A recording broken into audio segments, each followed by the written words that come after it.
Assalamualaikum warahmatullahi wabarakatuh. Nama saya Dwi Merining Tian Putri, NIM E2019 3110. Saya dari akuntansi syariah 3. Nah, saya di sini akan menanggapi video yang diberikan oleh Bapak dosen Dr. Abdul Wadud Nafis, LCMEI, yang berjudul tentang uang dan fungsinya.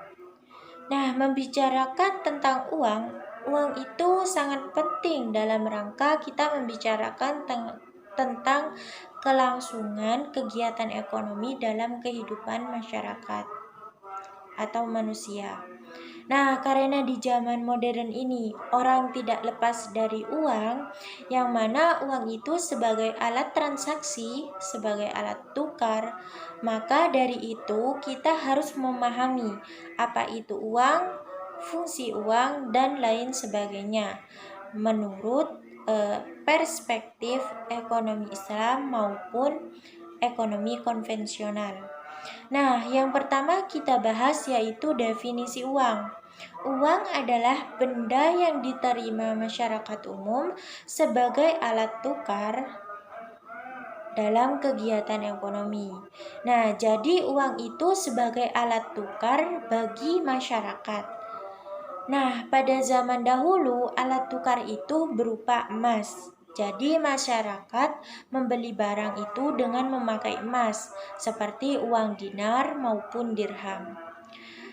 Jadi pada zaman pra-Islam dulu, orang membeli barang itu menggunakan emas dan perak sebagai alat tukar yang diterima oleh masyarakat. Kemudian ditemukan alat tukar itu berupa kertas dan tak lama kemudian berupa elektronik. Nah, itu adalah alat tukar yang diterima oleh masyarakat dalam kegiatan ekonomi. Nah, kemudian jika dilihat dari jenis-jenis uang menurut bahan pembuatannya itu ada dua, yaitu uang dari logam, yaitu berupa emas dan perak, dan disebut dengan uang dinar maupun dirham. Yang kedua yaitu yang terbuat dari kertas, seperti uang rupiah, uang dolar, juga dari kertas, dan lain sebagainya. Nah, selanjutnya yaitu jenis-jenis uang menurut lembaga yang mengeluarkannya. Yang pertama, uang kartal.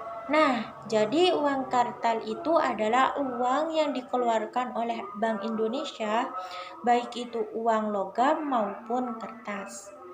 Nah, yang kedua yaitu uang giral. Uang giral yaitu uang yang dikeluarkan oleh bank berupa cek, zero, dan lain sebagainya. Nah, kemudian berikutnya yaitu menurut nilai jenis-jenis uang. Uang penuh. Nah, uang penuh itu artinya nilai dan barangnya itu sama seperti yaitu emas dan dinar. Yang kedua yaitu uang tanda. Uang tanda terbuat dari kertas. Jadi di situ ada tanda, misal Rp10.000, maka di sana akan tertulis. Nah, fungsi asli uang. Uang sebagai alat tukar, seperti contohnya, saya akan membeli makanan, maka saya harus menukar uang dengan makanan yang saya beli tadi. Uang sebagai satuan hitung. Contohnya, seperti saya mempunyai rumah, mobil, sawah, dan ada orang yang menanyakan jumlah kekayaan saya, yang dimaksud di situ yaitu seperti harga mobil itu berapa. Nah, ntar dihitung mobil itu seharga 35 juta, maka itu adalah uang sebagai alat hitung. Yang selanjutnya yaitu uang sebagai alat penyimpanan nilai. Seperti contohnya, saya mempunyai mobil dan mobil itu akan dijual dan saya mendapatkan uang. Maka uang itu saya simpan. Nah, itu dinamakan uang sebagai penyimpan satuan nilai. Nah, selanjutnya yaitu fungsi turunan uang. Uang sebagai alat pembayaran transaksi yang sah. Yang kedua, uang sebagai alat pembayaran hutang. Yang ketiga yaitu uang sebagai alat penimbun kekayaan. Yang keempat, uang sebagai alat pemindah kekayaan. Dan yang kelima, uang sebagai alat pendorong kegiatan ekonomi. Nah, yang selanjutnya yaitu fungsi uang menurut ekonomi Islam.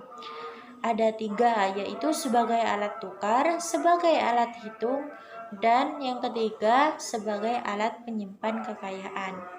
Nah, kesimpulannya dari uang tersebut yaitu begini, bahwa uang ini sebagai alat tukar sah yang diterima oleh masyarakat dan digunakan sebagai alat transaksi bagi masyarakat, yang mana uang itu bahannya bermacam-macam, ada yang berbentuk logam, ada yang berbentuk kertas.